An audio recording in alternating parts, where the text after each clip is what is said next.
Hi, this is Gail with Beaded Jewelry Diva, and today we are going to be doing this particular project with bead embroidery. We are going to be using Shibori silk, we are going to be using components, and I'm going to show you how to attach components to each other. If you don't know how to do bead embroidery, stop this video right now. I'll put a link to my Bead Embroidery 101 video. Go over there, take a look at it, and then come back to this video. This one is not going to teach you the basics. It's going to teach you about using Shibori silk. It's going to teach you about using the components together.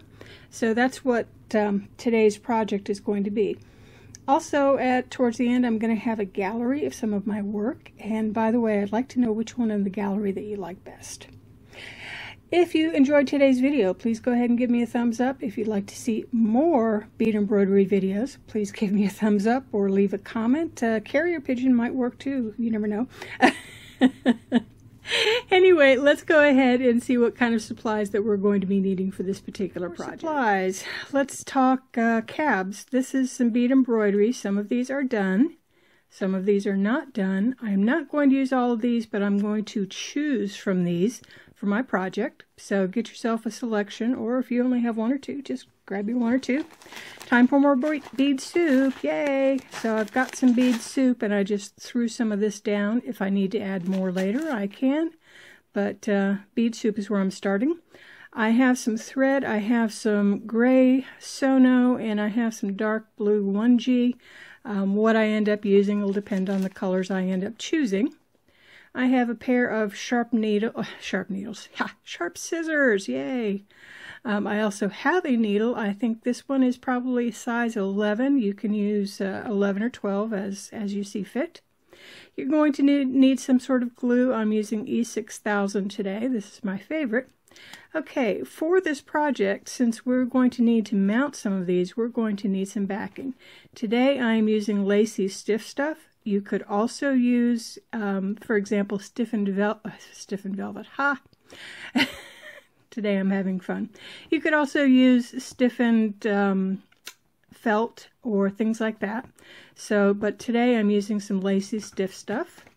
I also have some backing. Now this is ultra suede, and I decided that, what the heck, I bought this quite some time ago, and it's time to use it, I think. So ultra suede and Shibori ribbon. Okay, as you can see here, I have a bunch of Shibori ribbon, and yes, I will list where I get my ribbon down below. I don't know which one I'm going to choose yet, so I'm going to choose from some of these. I'm going to choose some cabs, and I'll be right back with my selection, and we'll get started bead embroidering. Here's where I'm starting. I decided to pick these two cabs to get started. Now, they are already finished, but that's fine. Like I said, you can use them already finished components, or you could even do one directly on here if you wanted to. For this piece of the lacy stiff stuff, what I did is I just found something kind of round, put it on, traced around it to get more or less round shape. It doesn't have to be absolutely perfect, but it's nice if you can get it fairly close to, to round. Now I picked this Shibori ribbon. Now what I'm going to do is decide which one of these that I want for my main. I think I'm going to use this one so I can have more of the ribbon showing. So I'll put this one aside. Now for the size of the ribbon that I want to use, I want to make sure that I have some hanging off each end on account of the fact that we're going to be doubling this up and we're going to be putting it into waves and weaves and everything like that. So I want a little bit more than just, right at these edges. So I'm going to cut it off right about here. Doesn't have to be perfect. Just cut some off. And also, just an FYI, if you have ragged fingernails, ragged cuticles, whatever, now's the time to trim them or do whatever. Silk snags. So there are ways around it if you do snag your silk, and I probably will, so I'll probably show you a workaround. But just as an FYI. So I've got my silk, I've got my first component, so let's go ahead and get started. I've already gone ahead and threaded a needle. I have some of the Sono, and I'm just going to anchor it to my backing. I hope you're enjoying bead embroidery. You know, I do so many different kinds of jewelry work and everything that I have a hard time picking a favorite. If I had to pick something, it would be a toss-up between the wire weaving and the bead embroidery. Those are my two favorites, I think. All right, I have this anchored, so now's the time to go ahead and put this on. So what I want to decide is which side has the ends folding under, because it's always easier when you're tacking these down to not have to deal with raw edges so much.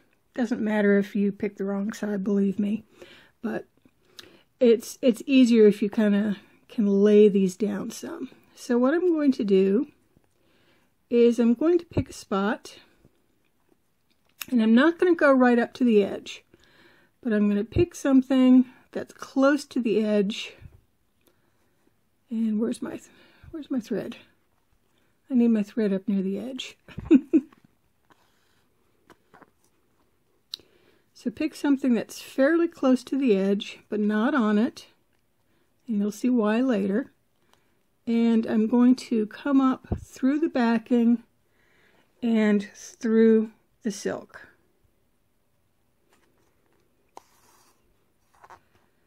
Now what I'm going to do is I'm going to start tacking down this silk to my backing. I'm going to take baby stitches, because you don't want in the end to have your shibori ribbon, you know, crisscrossed with your thread. There are ways around it, but you may as well go ahead and be kind of neat in the very beginning anyway. It just saves you trouble later on. Now I'm going to go ahead and tack these down in kind of a random fashion. No particular rhyme or reason for mine this time. The only thing that I'm really trying to do is make short stitches. But first I'm going to kind of tack it down up here, and then we'll get to some of the fun tacking down. And I've taken several Shibori silk classes with Sherry Serafini, and yes, I'm name dropping, who is, by the way, one of the sweetest people you'd ever want to meet. And if you ever get a chance to take a class with her, I highly recommend it. And I've got to say, seeing her work in person is just totally awe-inspiring. Just totally. All right, so I've got this tacked down at the very top, so I have something to work with. Now here comes the fun tacking. What I'm going to do is I'm going to just kind of put it in waves, I guess, for lack of a better term. I'm going to tack it down so that we have a different kind of pattern. I'm trying to think of how to explain this. We have puffs. We have ribbons. You know, some of this stands up, some of it folds over itself. And to do this, I'm going to take the other end, and actually what I'm going to do to get to the other end is I'm going to start tacking down from the top area. And see this edge? It's a raw edge, so what I want to do right now is try to just fold it under. It makes it easier later on, like I said, but if you don't do it, it's not the end of the world, trust me. Okay, so I'm tacking this piece down. And as I'm doing this, now you can see that I'm kind of bunching up the ribbon. So you can see I have it bunched up right now. I have it folded on top of each other. So I'm going to take my needle up through it and tack it down. Use this opportunity to tack this down just a little bit. Now, one of the nice things about using this ribbon embroidery technique is that it actually makes your bead embroidery go really fast. And the reason I say that, well, you'll see later on. You'll see why I say that later on. I'll leave it for not necessarily a surprise because you might have figured it out by the time I get to it. Alright, so you can see I've still got this edge to tack down, but I have this big lump in the middle. So what do I do with this lump? You can see it's quite a bit of a lump. I am going to take this and I'm going to start tacking down the lump. So remember, I'm going to be placing my cab on this side, so I'm going to have more of my waves up here. So now I start tacking down my waves.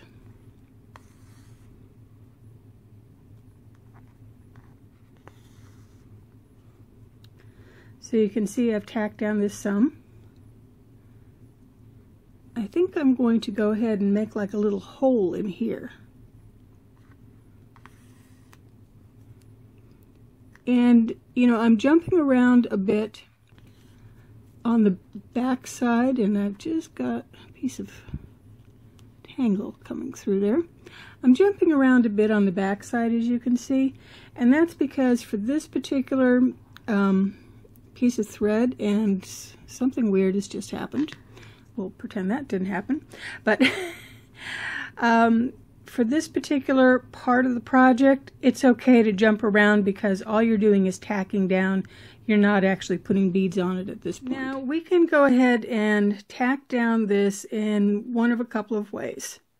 First, you could go ahead and use your E6000, and to do that, you of course would take a toothpick or something, spread it out here, and then place it down.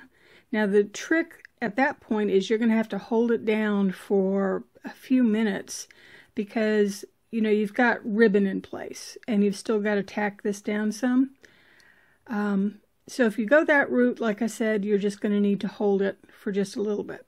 Now in my particular case, and this is the ribbon, or this is the cab that I chose, I'm going to go to the back of my work, find my needle, and I'm going to come up right about where I want, what I want to do is I want to come up into the backing of this so I can tack it down through the layers of the bead embroidery. Now this can end up getting a little bit thick. You can see I've got a couple layers of backing. I've got some ultra suede. I've got some silk ribbon. So I'm going through a fair amount of stuff, but this tacks it down fairly efficiently. And again, you don't need to worry about being super, super neat, but what you don't want to have happen is you don't want to have a lot of thread sticking through. Alright, I'm all tacked down, so now it's time to actually begin the bead embroidery. Now here's the deal. What I'm going to try to do is I'm going to try to do most of my bead embroidery around the outer diameter. Now I am going to put some beads in here in spots to kind of accentuate the flow of the ribbon. But one of the reasons that Shibori ribbon bead embroidery can go so fast is that I don't have to cover all this area with beads. I have to worry about the outer rim, and I have to worry about making sure that I can tack down some of this in the middle. But other than that, yeah, so this goes a lot faster. Final edges, and then we'll go ahead and finish the total edge. So we'll go ahead and put the edging on, and then we're going to talk about attaching this. We're going to go ahead and attach this because so many of you asked, well, how do I attach components together? Well, guess what? You're going to see. All right, so before I go ahead and do my bead embroidery, what I am doing is I'm just picking up some random beads. This is bead soup, like I said. I know that I have a general palette of pinks and blues and purples because that's what my bead soup is. So I'm just going to pick up some beads, and what I tend to do is I lay them down so I can see where I have to put the end of my needle into the backing. So I've got it coming through, And then what I'll do is I'll go back, oh, I don't know, 2, 3, 4 beads, it depends. And I can do one of two things.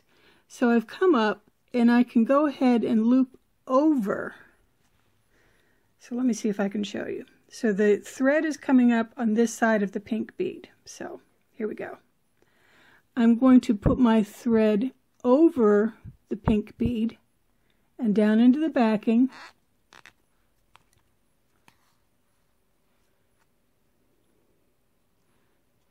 And this helps to tack it down. So I can tack it down either by going ahead and actually threading through the beads, or I can do tack down. But meanwhile, I'm just going to go ahead, and again, you want to make sure that your beads are pretty snug. You don't want the beads ripping out or anything like that. And in the beginning, what I try to do is I go around the edges of the ribbon, because at this point, what I want to do is get the ribbon edges covered with beads so that I don't have any of the raw edges peeking through.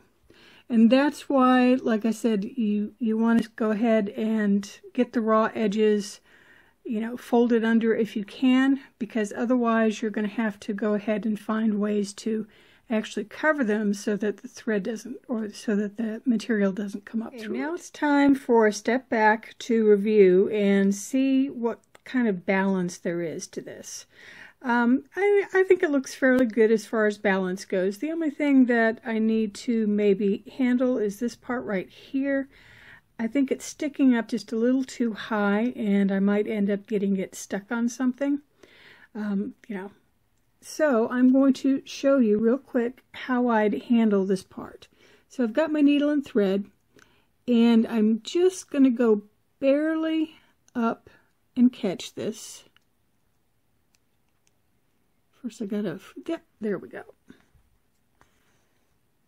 And I'm going to find some size 15 beads. So I'm just going to root around until I find some. And then I can do one of several things. If I want to emphasize a curved line, like this particular arch, what I would do is just go ahead and put it down into the fabric like this. So I preserve a little bit of the puff, but I also take away a lot of it, of the height. Now, if I still wanted to go ahead and do this, but I like this curve, let's see. What I can do is come up through, let's see. I want to come up through right about here. And if I can see which way my thread would go depending on, or the fabric would go depending on how I pull the thread. So for this one, again, size 15 beads. And I'm just going to go ahead and put it just about straight back down, right where I came up. And what that does is it just gives me a little tiny poof, or a little tiny well, I guess I should say. And in that little well, I still have some of the fabric pooling up around it, but it gives me a little bit more security for this. Okay, so what I'm going to do at this point is I'm going to finish up all my threads, make sure that I don't have anything that is hanging out or snagged. And by the way, I don't have a snag, but if I did, what I would do is I would just bring my needle up through near the snag, put on a few beads, and then just bead over the snag. I mean, that's really the way around it. So, okay, I've got this far. What I'm going to do now is I'm going to edge this. So I'm just going to do just a regular edge. And again, if you don't know how to edge, go ahead and see my Bead Embroidery 101. When I come back from the edging, then we're going to talk about attaching this piece. So you can see that I pretty much finished this. I just have your standard edging on it. So it's just a picot edging. And now what I need to do is I need to figure out exactly where my center is. So what I do is I take a piece of wire, just a piece of scrap wire, And I keep putting it through the beads until I find the set of beads that I think it looks right. I think that's the center. Now, a lot of times, even though this is going to be on my bottom, it's really going to hang like this. Doing it like this helps to find the center a little bit easier. Coming up through, and it's through the picot. So this is one of the picot beads. I've already got my thread coming up through it and going this way because I'm going to end up putting my thread back through its neighbor right next door. So to do this, I have on a size 11 bead, and it's just the same that I used for the edging. Now I'm going to take my piece, and voila, I changed pieces. I decided that I like the look of these two better than I like the other one. This one, although it has no up or down, I kind of look at this edge as being up, or whatever you want to call it. So I need to go ahead and put my needle down through some of the edging beads. It's easier a lot of times to go ahead and flip your work, because that way you don't have the distraction of all the other beads. So in this particular case, I'm putting my needle down through the edge bead. So it's down through, and then I'm going to pull it tight, or pull it tight-ish. Then I'm going to go ahead and go up through the bead right next to it. So up through the bead right next to it. Then I'm going to pick up another of the size 11s, and I'm going to put it through that other picot bead. So from the back, this is what it looks like so far, and of course it's kind of falling apart because I've only got one set of stitches on. But so far that looks pretty good. Now let's flip it over and see what it looks like from the front. And it looks like it'll be hanging appropriately. Now I go ahead and I check this before I finish stitching it up, just in case, for one, I've got it off center for some reason, or I don't like the orientation or something. But I think that this looks okay, so I'm going to tighten these up, and I'm going to stitch through it probably 3 or 4 times, as many times as I think I can get away with and how the bead size hole will allow me to. I'm going to stitch on through that. So let me go ahead and do that, and I'll be back as soon as I finish my back and forth stitching. You may be wondering, although it's time for me to put on my bail, my thread is down here, and how do I get up to here? Do I just cut this and tie it off, or is there another way to get up? There is another way. What I do is I will just go ahead, and all I'm doing is I'm not putting the needle through the back of the ultra suede. I am just putting my needle and thread through the lacy stiff stuff backing. So I'm just basically sewing along. And this will help me get from one edge to the other pretty quickly. It also helps to reinforce the thread along the way, or reinforce the stitching along the way. The reason I say that is the more stitching that you have, because you've got a weight on here, the more stitching that you have securing that thread to prevent it from sagging later on, the better. And what better way than to just go ahead and do some extra stitching up here. So I've got pretty much up to the top, and now I have to figure out where I want my bail to go. I'm going to be doing the same thing. I'm going to be taking my little U and putting it through whatever beads I think are going to be right. So I've got the top, and now I just need to go ahead and put my needle up through between those two picots. So I'm just moving over, maneuvering my needle and thread. I'm going to go through to the back, and you know, you can stitch on the back. Usually if you make very, very small stitches, you are not going to see anything with the pattern that I have on the back, you're probably not going to see anything anyway. But I'm going to take one little stitch and then I'm going to go up through the bead next to the first picot. My thread is coming out of this bead here, and I want to go up through into this picot. So I've got to remove the wire first, pesky wire. So I go up through it, and the question then becomes, well, what do I want to do with the bail? Do I want to go ahead and, do a beaded bail or what? Well, I got to thinking about how I usually do bails on these, and I decided to do something different. What I did is I just did a wire-wrapped bead. I had some gold-filled wires and some gold-filled beads that weren't doing anything. So I grabbed it and I just made a wrap loop on either end. So I'm going to put my thread through one of the loops, go through the other picot. So that is what the bail is going to look like.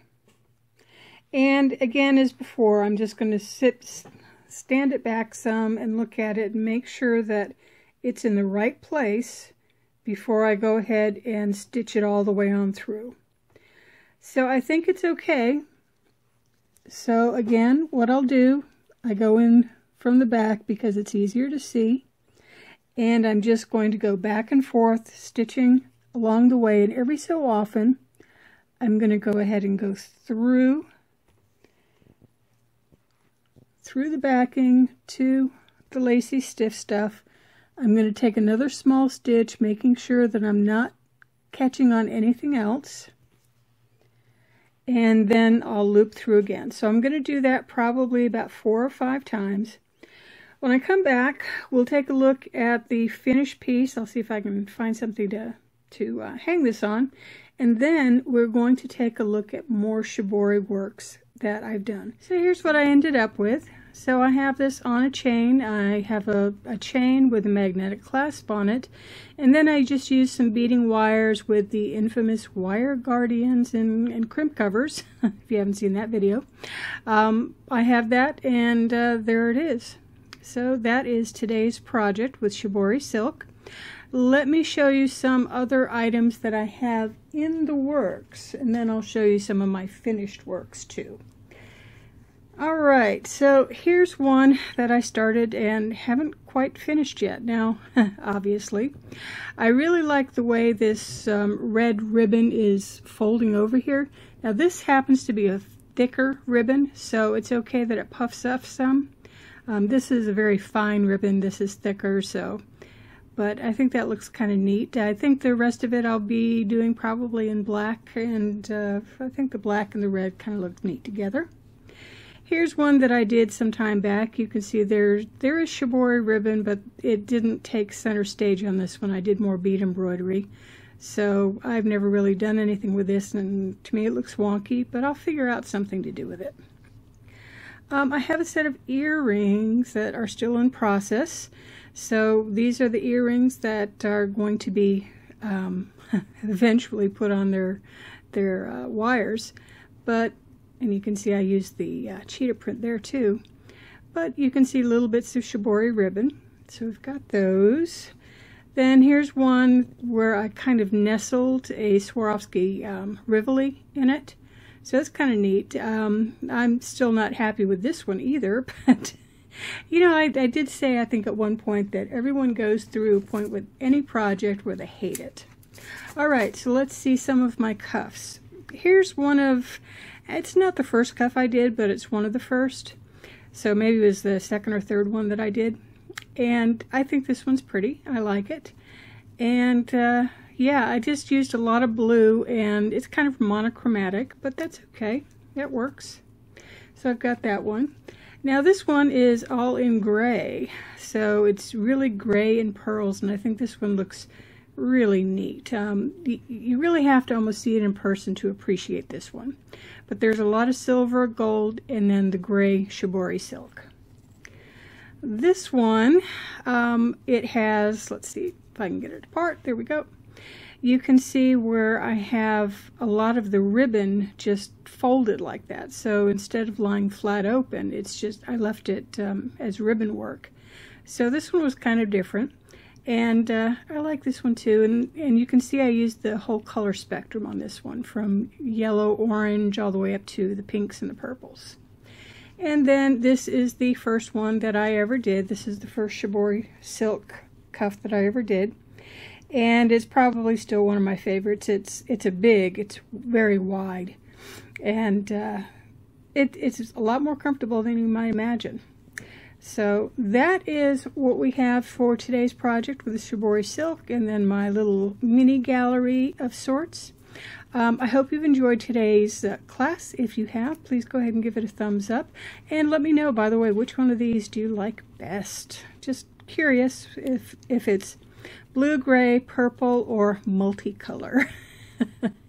Anyway, this is Gail saying goodbye for now and happy beading. Bye.